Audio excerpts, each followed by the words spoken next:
There are falls from grace that happen quickly.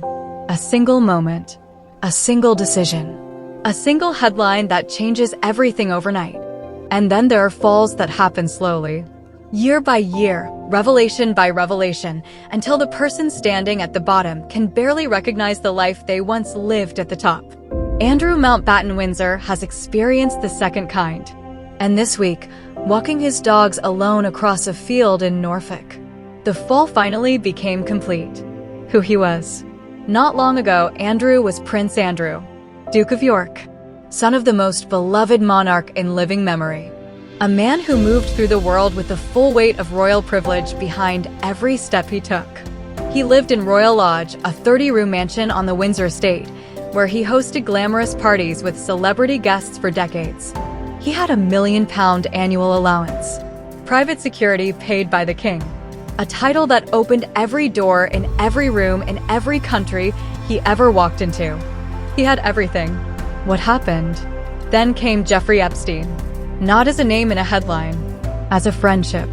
A documented, undeniable, decade-spanning friendship with a convicted sex trafficker. That Andrew has always denied knowing the full truth of. Unsealed documents. Allegations. A purported email in which Andrew reportedly wrote to Epstein, "We are in this together." The institution that had protected him for 66 years began to move. Slowly at first, then with a decisiveness that left no room for appeal. What Charles did.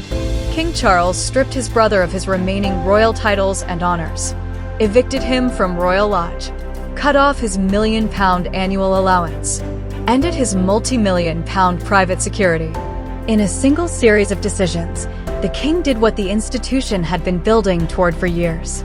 He removed Andrew from everything the royal family had always represented. Not with anger, not with public statements of condemnation, with the quiet, devastating efficiency of a man who understood that the monarchy's survival required distance from the man who threatened it most. The birthday that nobody celebrated.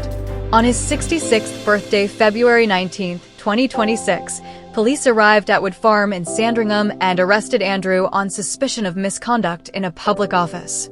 He was held for 11 hours. And when he was finally released and climbed into the back of a car, the photograph taken of him in that moment, slumped, alone, staring at nothing, made front pages around the world. That photograph, more than any headline, told the complete story of how far a man can fall. The new life.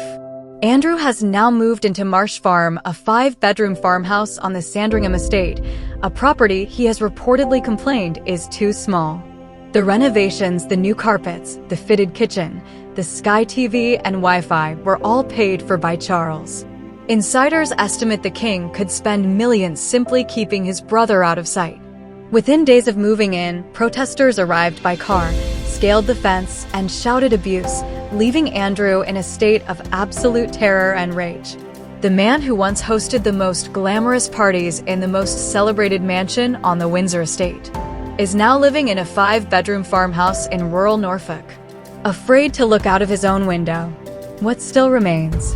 And yet, Andrew Mountbatten-Windsor remains 8th in line to the British throne. Removing him from the line of succession would require an Act of Parliament, a huge undertaking that government officials say must wait until legal proceedings have concluded. The title is gone. The mansion is gone. The allowance is gone. The security is gone. The parties are gone. The name is gone. But the place in the line, however distant, however theoretical, however profoundly unlikely, remains. It is the one thing the institution cannot take without Parliament's permission. And in a story defined entirely by loss, that remaining thread is perhaps the strangest detail of all. What Elizabeth would have felt. Elizabeth loved Andrew. He was her favorite son, a fact those around her never quite managed to conceal. She protected him longer than she should have, defended him longer than was wise, kept him close when the institution was already beginning to pull away. She died before the full weight of what her protection had enabled became undeniable. And in some ways, that is a mercy.